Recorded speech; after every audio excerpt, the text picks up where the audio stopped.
All right, thanks for coming. Start spring practice Saturday, of course. Guys have been working out. It's been about 7 weeks. I think we've met on it. They've made a lot of improvements. Strength staff done a good job. I think there's 101 players that'll be participating in spring practice. 4 guys are out with some injuries or surgeries. Ashton Woods had a shoulder that we had to fix from the season.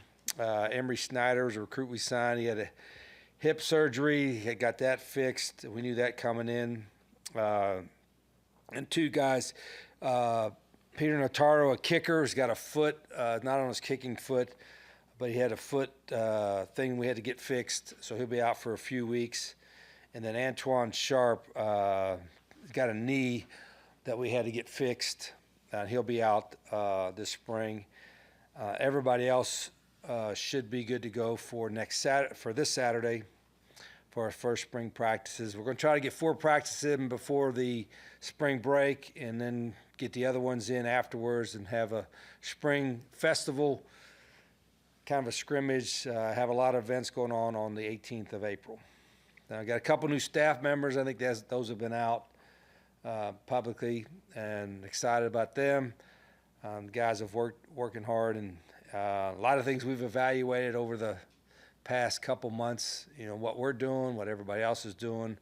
Recruiting is obviously something we do every day.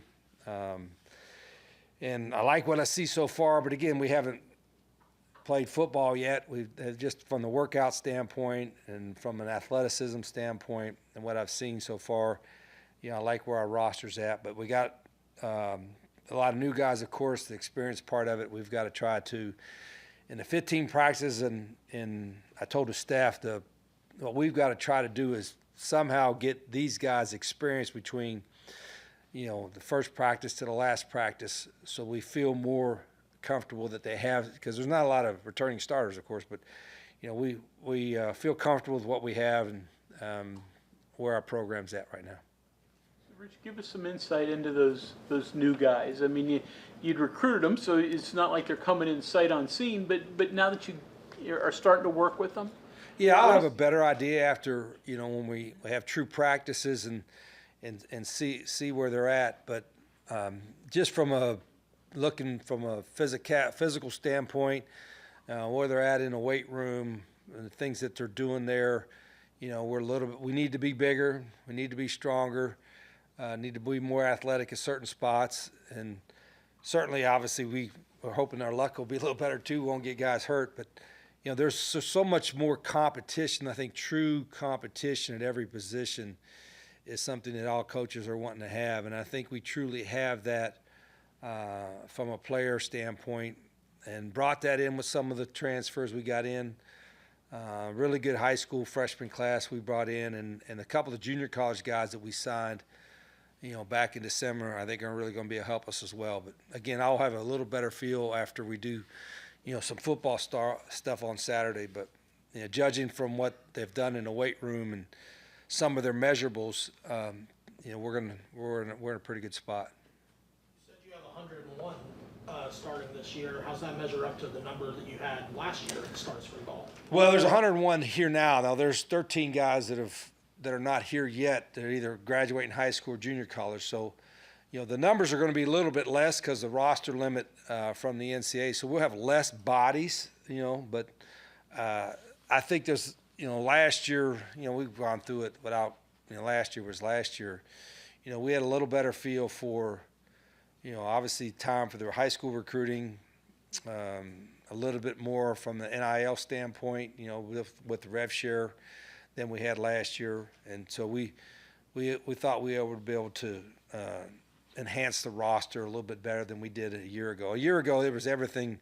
We knew it was going to be kind of hectic, and I thought we would be a little deeper than what we were, and we weren't as deep as we wanted to be, and the injury part probably exposed that a little bit. But I think again, until we start practicing, I'm never sure, but I think we have a better football team certainly now than we did a year ago at this time.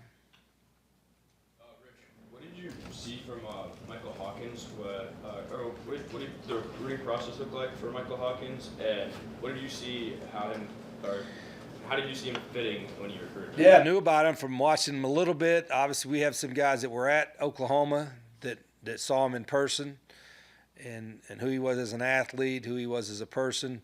He was. We wanted somebody to come in and compete with Scotty and Max for the job, and somebody that had the skill set that we thought could be special in it. And Mike has that, and he's shown that so far. He's a smart guy. It's really important to him. He works hard. He and Scotty and Max too have done a really good job of taking another step, I think. And Mike's only been here a couple months, so this spring's going to be really important to him. But he has all the skills that you want in a quarterback. He can run, he can throw, he's smart, he's competitive.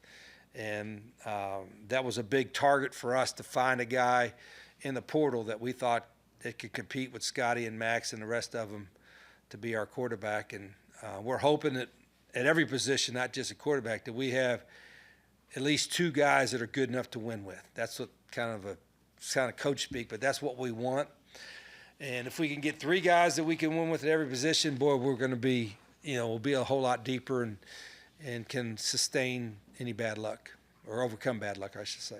You mentioned having two guys, and you talked last year going into the season that you wouldn't even be against kind of having a 1A, 1B thing if it worked for the team. Do you have a similar mentality that if both quarterbacks are good enough to win with, that you could play both of them regardless of injury? Sure, yeah, we could play both. I think all quarterbacks, they want to, all good players, they want to be the guy, and they don't want to come out at all. But if you're good enough to win with, you're going to play. Now, you could do some two quarterback stuff, and I've done that in the past. But inevitably, somebody may, surge to the front. We're kind of, again, practice is going to tell. Practices now and practices in August will tell that part of it. But, I think, we targeted Mike, and we had a bunch of quarterbacks on the board. We evaluated a whole bunch of them, and Mike had all the things that we thought we wanted, and he's been what we thought he would be so far in workouts, in some meetings. And so spring practice is going to be important. Obviously, it's going to be his first practices, but he and we got those young guys, those young quarterbacks we got, I'm pretty excited about too. So, last year, who would have thought that we would have three quarterbacks go down with injuries last year? I mean, so you better have more than one, and hopefully you don't get to your third or fourth quarterback because of injury. But I like where we're at right now. Rich, you targeted a lot of offensive linemen, obviously in transfer portal in your class. Do you feel better? I know you got to wait for spring practice, but do you feel better about the personnel? I do. I think that was another position we thought, we lost 9 of the top 10 guys or something last year of the O-line, and so they were starting all over again with a whole new system for them. So that part of it, we thought we feel a whole lot better with that now, because we've had some, Landon has played, Nick Cray's played, and Malik Agbo's played a little bit. Some of those guys have played, and some of the guys that were young guys behind them, I think, gotten better. We signed a really good freshman class, and then we got a few transfers in there on the O-line. We're so much deeper now with guys that have experience playing. Like last year, we got some transfers in, but they didn't have a whole lot of experience as a starting offensive lineman. Now we brought some portal guys in that have a lot of experience as starters in college, and we got a couple of freshmen that are going to have great careers, and then even our returners like Landon and Nick, those guys, and Malik, all those guys have gotten bigger and stronger too. So I do think we're going to be in a lot better spot up front, which we need to be. Along these lines, you came in 2001 and won 3 games. The next year you won 9. 3 years later you won 11. What kind of time schedule? Is it easier now to improve like that with all that's out there for you, or is it harder because of not keeping guys?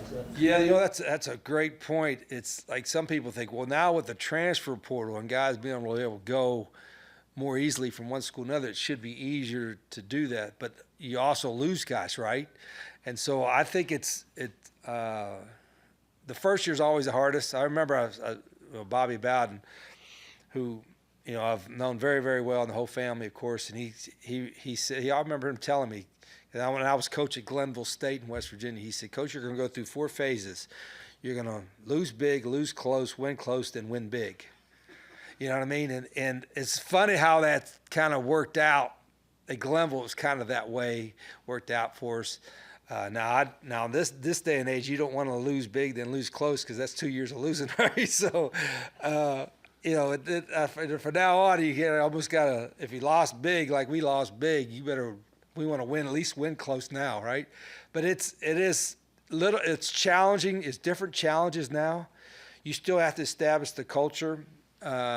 We took so many transfer guys last year, and I think we kind of had to, because where we were at, and we were late in the process. This year, we intentionally took a lot more high school guys because we wanted guys. We don't have 40-some seniors that are going to be one and done. We've got 21 or 22 seniors, and everybody else are guys that we want to have now, and we want to keep and finish their careers here. So I think we're able to build it the way I wanted to, and we should get better every year. If we're doing our job as coaches, we'll be better this year than we were last year. And then we'll be better in 2 years than we were this year, I think. So, but I think in ways you can correct some mistakes or get better in a hurry, but that takes money, a lot of money. And we have more than we had a year ago, but we don't have that kind of mess around money where you can make a whole bunch of mistakes. It don't matter because you're paying that guy just as much money, you're going to be okay. So it's a different dynamic. You talk about getting better each day, each year.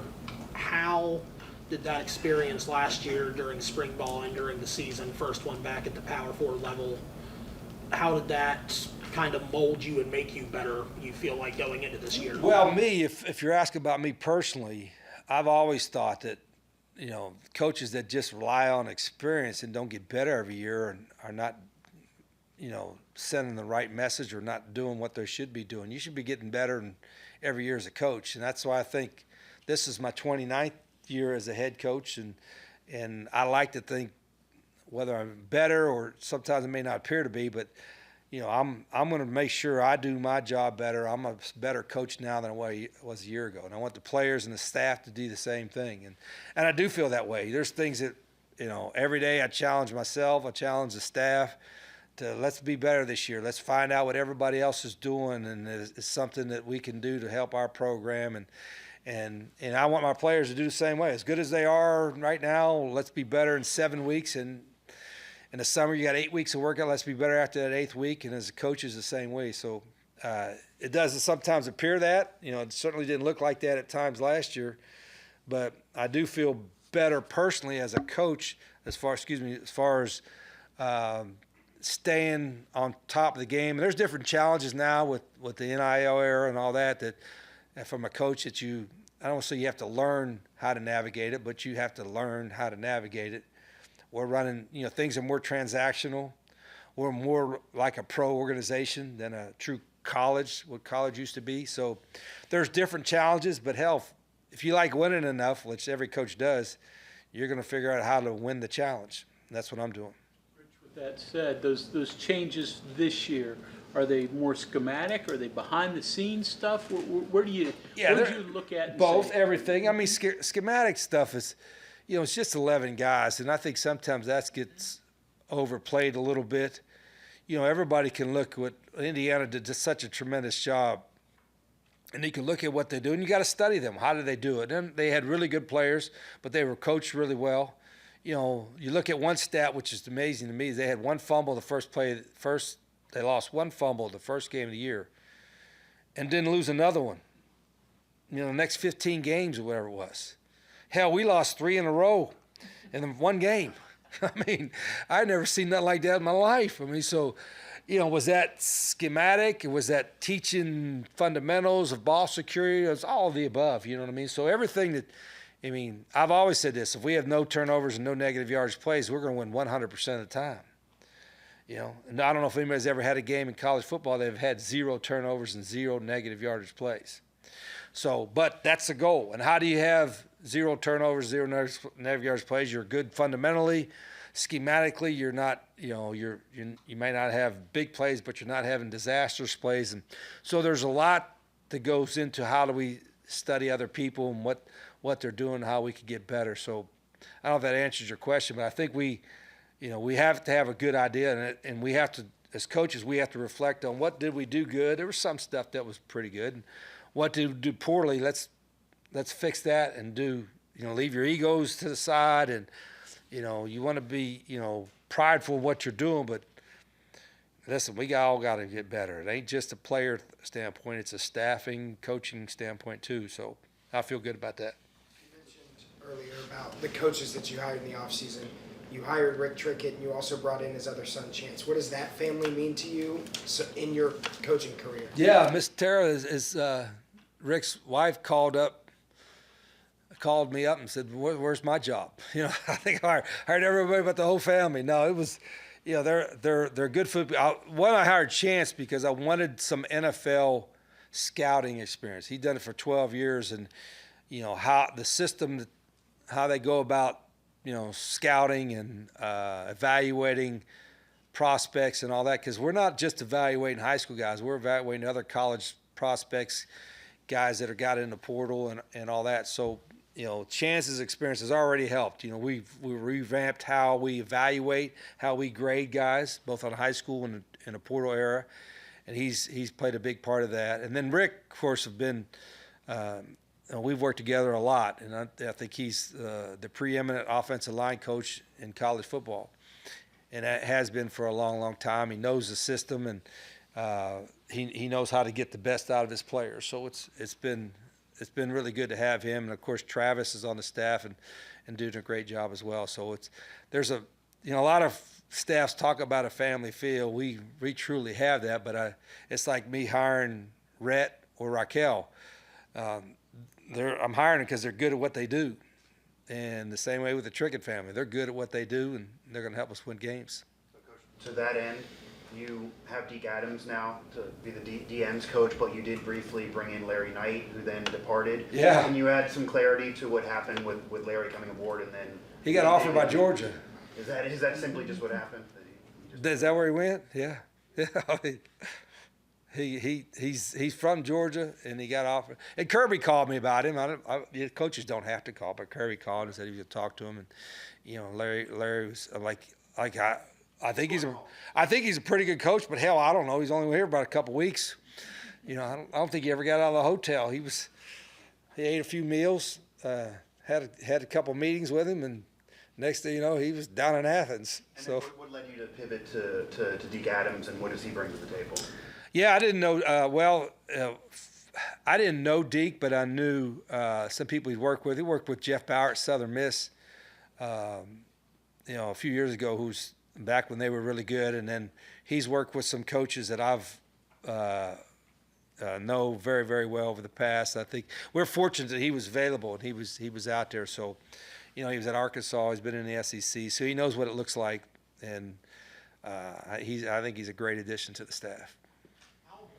Is it to have those two starting offensive linemen from Jacksonville State transfer in that have that experience both under you and under Coach Trickett? Yeah, well, both Bubba Grayson and Cam Griffin know the system. They know the offense. They also know a lot of the techniques and things that Coach Trickett installs. That helps. I mean, they're helping teach those guys, hey, this is what he wants here and this is what he wants there.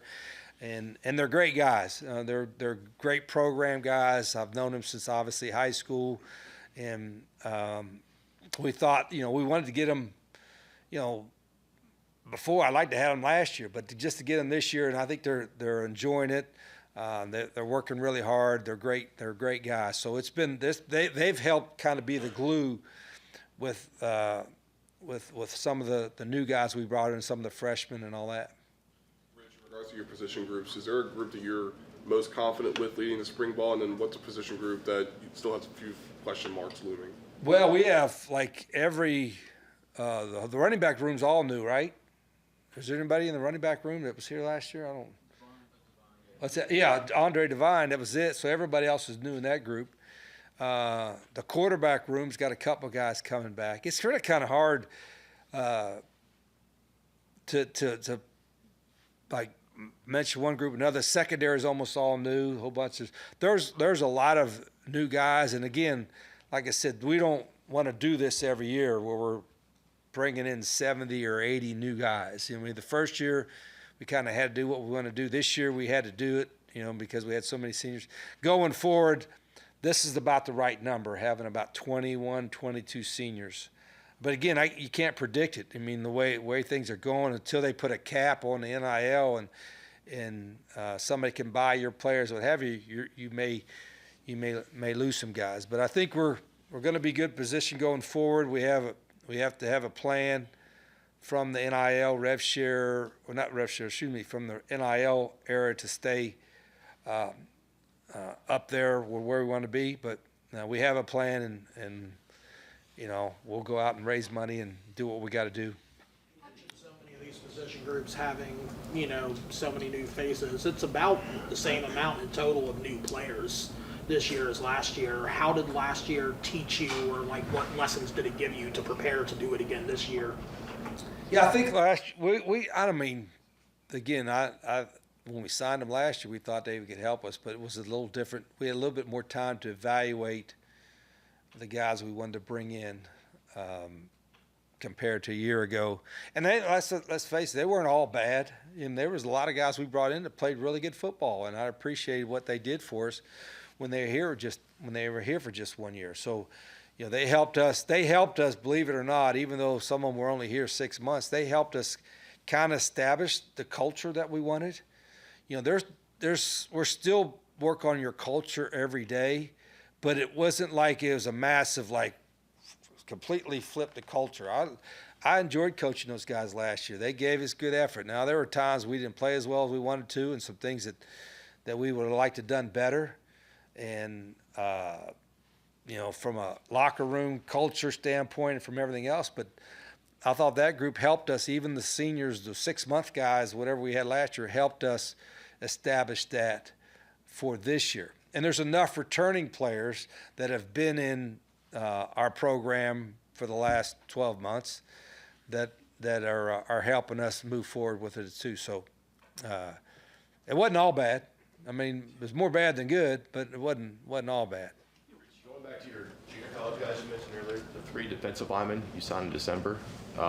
Is that a preference or a perspective for you guys, or was it just something about those 3 that were available? You said, let's get this done. Well, no, we're just trying to find the best players that fit what we want to do from a personal attitude standpoint. The one thing I would, like I said, the guys that we had last year, there wasn't a bunch of big bad attitudes or nothing like that.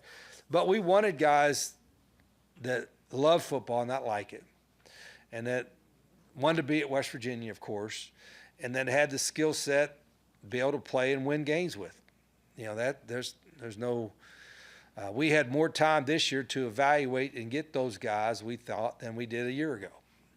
I mean, that's obvious. First-year coach, second-year coach, right? Yeah. And then just for those 3 defensive linemen, did that kind of free up a little bit in the transfer portal? Because that could be a hard position to recruit. But if What's you got that? The 3 defensive linemen you got from junior college, did that free you up a little bit in the transfer portal where you felt good about those 3? And, that could be a hard position to recruit. Yeah, it's hard. I mean, a lot of them now, it's, like I said, it's so transactional. You're going to sell the school. We got a lot of positive things to sell, whether it's our school, our town, our facilities. But it's still, a lot of times it comes down to how much money you have. So it's always going to be a little bit of a challenge, because there are going to be some right now until they get some kind of sensibility to what we're doing, that that guy's everything you want. I mean, he's getting paid $1.5 million a year. Okay, that's going to be hard to get. You know what I mean? So there's still always going to be that up there. That's going to be a challenge. But if we took him out of the junior college, it's because we think this guy can be a really good player for West Virginia. Are there any late additions in the class of 2026, JUCO or high school, or any transfer portal players, people who entered that are still in there that you're still looking to add, or is the roster mostly full? We have 2 to 3 spots that may be open still yet. And so whether guys, if they're not in the portal now, you're not getting them. I mean, there got to be guys out of the portal, but there's still 2 or 3 spots that we may have that we intentionally waited to see. It might be a junior college guy that's graduating in May. It might be a guy that's in a portal that hadn't got what he wanted yet. But we're not again, this was changed from last year. Remember last year we had the spring portal as well, so you might be losing guys or picking up guys in. Everybody should be, what you have is what you have. And there's always the danger of the guy just unenrolling and re-enrolling somewhere else, right? And I know NCAA's trying to put some teeth into that, and which they need to do, because if you could just unenroll and then enroll somewhere else, then there really isn't a portal period, right? I mean, it's like there's no portal period. So I'm glad they're doing some rules like that to try to rein that in a little bit. But we still have, like I said, a couple spots that we could fill, or openings that we could sign a guy that's in the portal, didn't get what he wants, or maybe he's a junior college guy that's going to graduate in May. Coach signed a fullback. What's your plan? Yeah, Cowboy Luke. Yeah, how do you see that kind of, evolving with the offense? Yeah, I like, this day and age, a fullback is rare, right? And we wanted a guy that maybe could run the ball a little bit, but would want to stick his face in the fan and all that. And you can use a lot of people are using their tight ends in that role, and we will too. But with Luke, with Caden, we wanted a guy that's actually played that, and he's played fullback. He's run the ball a little bit. He's played some tight end, so he's been a good addition. Coach, for that spring scrimmage, have you thought about the format that's going to be sculpted as? Will it be a gold versus blue, or more? Of that No, kind of scrimmage system? It's more of I believe Rock Hill, we're calling a spring festival kind of thing. I think we're trying to make it an event, like for fans to come out, to be kind of fan friendly, and I think they want to see some football too. So we'll have some competitive stuff.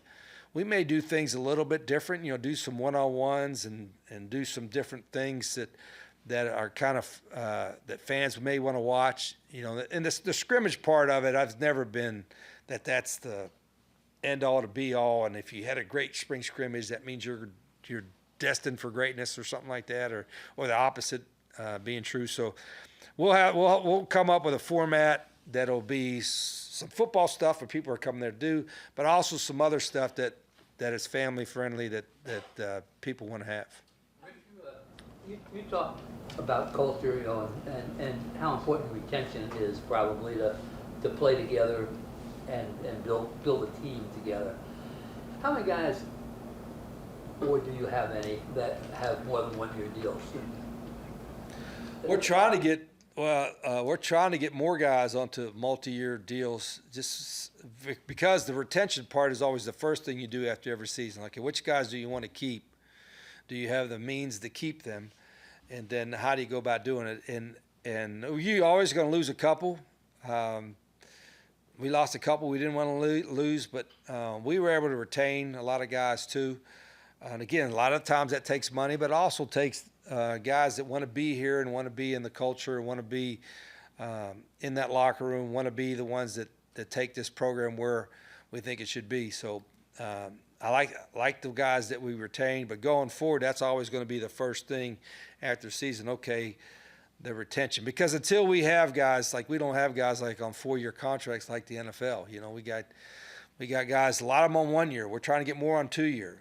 I wouldn't mind getting some guys on 3-year contracts, whatever. So all that is kind of an ongoing process that we're dealing with, and other schools are doing it as well. It's such a crazy fluid situation, and we can sit here and complain about it, or the goalposts keep moving, so we're moving with it. Has it been harder over the years, not only to maintain players, but like coaching staffs? I know, like with all the coaching carousel, has it been harder over the years, or just this year, it's just chaos? Well, yeah, I think the coaching staff, sure. I mean, that's always been an issue. That I don't say an issue. It's just been a deal with. We don't have a lot of coaches on multi-year contracts, nothing like that. And sometimes they get offered a lot of money and go somewhere. That's going to happen. But I think overall, and I'm getting, our staff is happy to be here. Like, I'm happy to be here in Morgantown, West Virginia. I think my staff is happy to be here, and our happiness is based on winning. So when we're winning big, we'll be happier. You know what I mean? But if you do win big and have success, then people will probably look at your players and look at your coaches, and that's going to be a good problem to have. I'm just curious, you had a chance to absorb the league this year, and you've been to a lot of places, but not all of them. You studied all the teams on tape. What are your takeaways from the Big 12? Where do you need to be? Yeah, better than the league overall. I think it's better than probably maybe the outside perception is. And not that NFL, the number of NFL guys is the end all to be all to tell all, but if you watch the combine, I want to watch the combine next year with a handful of Mountaineers running it. You know what I mean? And I don't mind if some of my opponents are on there, but I want to have some West Virginia guys running the 40 and doing all that stuff and getting drafted and all that. So that's part of the thing there. But I think I said this a year ago. We're going to work as hard as we can to bring a championship to West Virginia. It was a tough start at times, but I'm not backing down from that. I still think we can win the Big 12, which is a really good league, and I think we can get in the college football playoff. I think we can win a national championship at West Virginia. It may be difficult, but it can be done. Thank you very much, Coach. Okay. Thank you.